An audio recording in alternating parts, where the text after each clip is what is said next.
வந்தாய். பட்டின சபையாம் பங்கடித்துறையில் பதவி உயர்வுடன் சென்றாய்.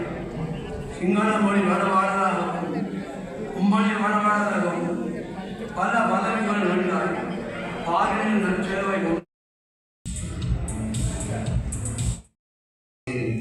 அப்படி செய்ய பொழுதுதான் நான் அவர் முதலாக எங்களுடைய தனியாச பிள்ளை அவர்களுடைய பாடநெறியில் நாங்கள் சந்தித்தோம்.